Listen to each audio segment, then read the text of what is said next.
سلام كبرات تخاتتلتي حجاب استدالو زيناتات ጋዜጠኛታት በዘይ ዶብ ዘውጾ ጸብጸብ ናጻ ፕረስ ሃገራትን ኤርትራ ዝተሰርዓተሉ ደረጃን ተካል ሰብአዊ መሰላት ኢትዮጵያ ነታ ሓደ መንእሰይ በወታደራት ፌደራል ኢትዮጵያ እንዳተቀጥቀጠ ተር ቪዲዮ ክምርምር መጀመሩ ምግላጹ ሜጀር ጀነራል ገብረመድህን ፍቃዱ ወድነጮ ምዕራፉ ኣብ ኬንያ መንጎ ፕሬዝዳንትን መከተሉን ተፈጢሩ ዘሎ ሓያል ወጥረን ካልአን ዝደስስ ክኸውን እዩ። ኣብዛ ቻናል ድማ ናይ ወትሪ ተኸታተልትን ምዃን ሰብስክራይብ ክትገብሩን ነታ ናይ ደወል ምልክት ክትጥውቁን ብኽብሪ ይዕድመኩም። ጋዜጠኛታት በዘይ ዶብ ዝበሃል ዘይ ሻራዊ ናጻ ትካል ዓመታዊ ብዛዕባ ዓለም ደረጃ ዘሎ ጋዜጣታት አመልኪቱ ሓድሽ ጸብጻባት ዝርግሕን ከምኡ ድማ ብመሰረት ሃገራት ዝኽተልኦ ሕግታት ናጻ ፕረስን እተን ሃገራት ኣብ ልዕሊ ጋዜጠኛታት ዘለዋ ኣረኣያን ዝህብኦ ናጽነትን አመልኪቱ ሓደ ወርልድ ፕሬስ ፍሪደም ኢንዴክስ ዝበሃል ናይ 180 ሃገራት ደረጃታት ዝሓዘ ጸብጻብ ይዝርግሕ። ሎሚ ዕለት 3 ግንቦት 2022 ከኣ ናይ ሎሚ ዓመት ደረጃ ሃገራት ኣብ ናጻ ፕረስ አመልኪቱ ጸብጻብ ሰሪሑ ዘሎ ኮይኑ ኣብዚ ደረጃ ኤርትራ ካብቲ ዓመት ዝነበረቶ ናይ መወዳእታ ደረጃ ማለት መበል 180 ደረጃ ብምምሕያሽ ሓደ ደረጃ ንቅድሚት ሰጊማ ንሰሜን ኮርያ ጥራይ በሊጻ ኣብ መበል 179 ደረጃ ኣቕሚጥዋ ኣሎ። ኤርትራ ዓሚ ማለት ኣብ ዓመት 2021 18.55 ነጥቢ ብምዝጋብ ኣብ ናይ መወዳእታ መበል 180 ደረጃ ተቐሚጣ ዝነበረት ኮይና ሎሚ ዓመት ግና 19.62 ብምዝጋብ ኣብ መበል 179 ደረጃ ተቐሚጣ ትርከብ። እዚ ጋዜጠኛታት በዘይ ዶብ ዝበሃል ትካል ንሃገራት በዚ መልክዕ ደረጃታት ዘትሕዝ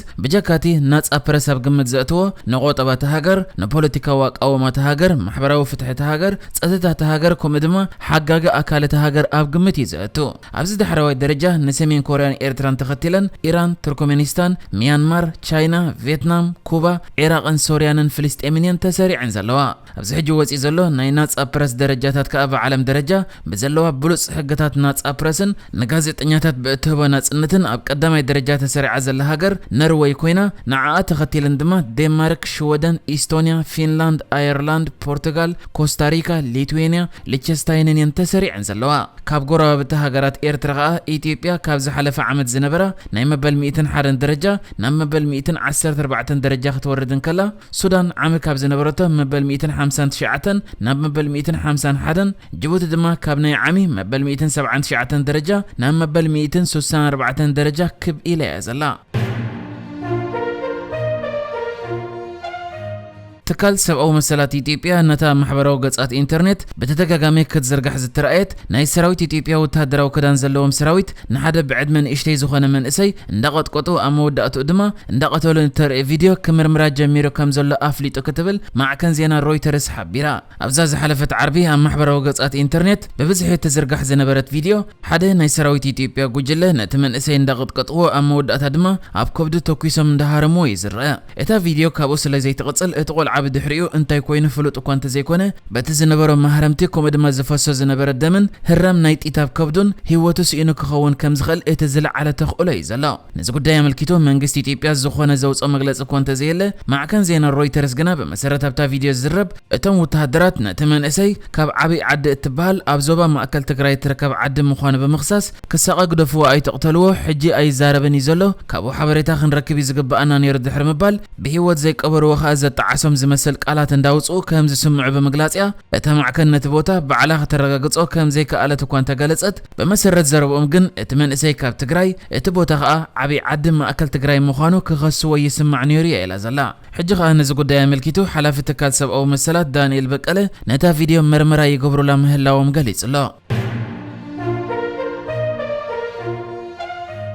مولع كوينات تግራይ سعيبو بمنغست ኢትዮጵያ ተኣሲሩ ዝነበረ ሜጀር ጀነራል ገብረመድህን ፍቃዱ ወድነጮ በሃንደበት ዓሪፉ ኣብ ሚኒስትሪ ምክልኻል ኢትዮጵያ ሓላፊ ዋና መምርሒ ኤሌክትሮኒክስ ሳይበር ኮሙኒኬሽን ዝነበረ ሜጀር ጀነራል ገብረመድህን ወድነጮ ተማልሶኒ ክልተ ግንቦት በዘይ ተፈለጠ ምክንያት ከም ዝዓረፈ ኣባላት ስድራቤቱ ጠበቆን ኮሚሽን ኣብያተ ማእሰርቲ ፌደራልን ዘረጋገጹ ንሱ መንግስቲ ኢትዮጵያ ኩናት ትግራይን ክውላዕ ሰሜን እዝ ምስ ማእከል እዝ ዝነበሮ ናይ መራኸቢ ስርዓት ንኽቋረጽ ብምግባር ሓይልታት ጸጥታ ትግራይ ኣብ ልዕሊ ሰሜን እዝ መጥቃዕቲ ክፍጽሙ ኣዋሂዶም ብዝብል ገበን ክሕደት ሃገር ብምኽሳስ ካብ መንጎ ዝተኣስሩ ላዕለዎት ጀነራላት ትግራይ ሓደ እዩ። ሜጀር ጀነራል ገብረመድህን ወድነጮ ቀዳማይ ሚኒስትር አብይ አሕመድ ናብ ስልጣን ቅድሚ ምምጽኡ ኣዛዚ ክፍለ ሰራዊት ኣጋዚ ኮማንዶ ዝነበረ ኮይኑ ኣብ መወዳእታ ከሰባብ ቀይዲ ዝውዓለሉ እዋን ድማ ሓላፊ ዋና መምርሒ ወተሃደራዊ መራኸቢታት ኮይኑ ይሰሪሑ። ንዕረፍቲ ሜጀር ጀነራል ወድነጮ ኣመልኪታ ሓፍታ ንበዓልቲ ቤቱ ወይዘሮ ሳራ ዝኾነት ወይዘሮ ኣጸደ እወሎም ንጎይ ዓሪፉ ኣነ ንበዓልቲ ቤቱ ሓፍታየ ኣብ ቃሊቲ ቤት ማእሰርቲ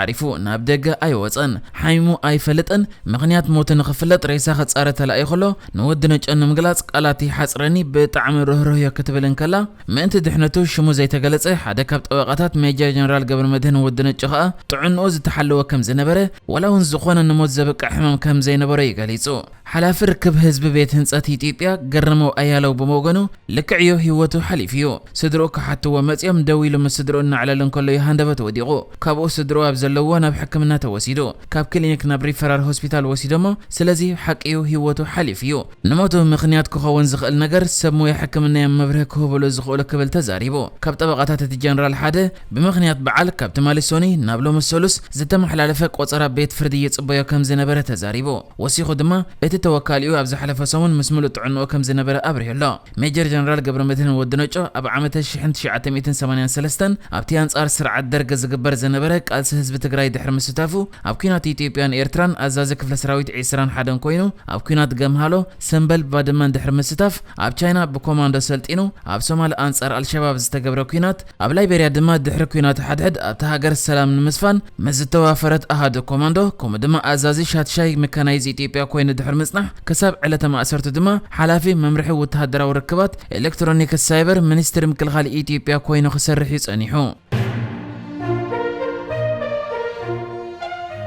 ፕሬዝዳንት ኬንያ ኡሁሩ ኬንያታ ምክትሉ ዊልያም ሩቶ ካብ ስልጣኑ ክወርድ ሓቲቱ። ኣብቲ ሃገር ኣብ ወርሒ ነሓሰ ፕሬዝዳንታዊ ምርጫ ንኽካየድ ምድላው ይግበር እኳ እንተሎ ኣብ መንጎ ክልቲኦም ዘለዎ ውጥረ ግና እናዓረገ ክመጽእ ይጸኒሑ። ፕሬዝዳንት ኡሁሩ ኬንያታ ምክትሉ ሩቶ ነቲ እቲ ሃገር ትፍተነሉ ዘላ ቆጠባዊ ጸገማት ንምፍታሕ እኹል ጻዕሪ ኣይገብረን ኢሉ ክኸሰን ከሎ ኣብ ውሽጢ ኮንካ መንግስቲ ክትነቅፍ ድማ ኣይከኣልን ኢሉ። እንተኾነ ምክትሉ ዊልያም ሩቶ ብትዊተር ኣብ ዝሃቦ መልሲ ካቢነቲ ሃገር ንልዕሊ 2 ዓመታት ከም ዘይተኣከበ ክገልጽ እንከሎ እቲ ፕሬዝዳንት ብሓንቲ ናይ ቴሌፎን ደወል ክጽውዖ ከም ዝኽእል ተዛሪቡ። ብመሰረት ቀዋማዊ ሕግታት ሃገር ኬንያ ፕሬዝዳንት እቲ ሃገር ኡሁሩ ኬንያታ ንምክትሉ ክሰጉግ ስልጣን የብሎን። ስለዝኾነ ድማ ሩቶ ካብ ስልጣን ክእለ ዝኽእል ክሲ እንተቐሪብዎ ወይ ድማ ስርሑ ንምውጋን እኹል ዓቕሚ ከም ዘይብሉ እንተተኣሚኑ ጥራይ እዩ። ፕሬዝዳንት እቲ ሃገር ነበር ምዋይ ኪቤኪ ኣብ ዝሓለፈ ሰሙን ከም ዝሞተ ዝዝከር ኮይኑ ብዓርቢያ ብዝተፈጸመ ስነ ስርዓት ቀርቢ ምዋይ ኪቤኪ ፕሬዝዳንት ኡሁሩ ኬንያታን ምክትሉ ሩቶን ናይ ኢድ ሰላምታ ንኽለዋወጡ ፈቃደኛታት አይነበሩን።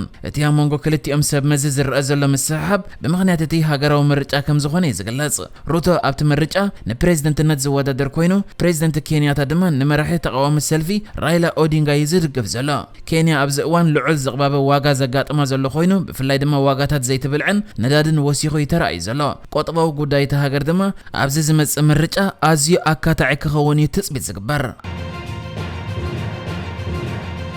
ንሕጂ ዝተዳለወ ዜናታት እዚ ነይሩ። ብካልእ ክሳብ ንራኸብ ሰላም ንዓኹም።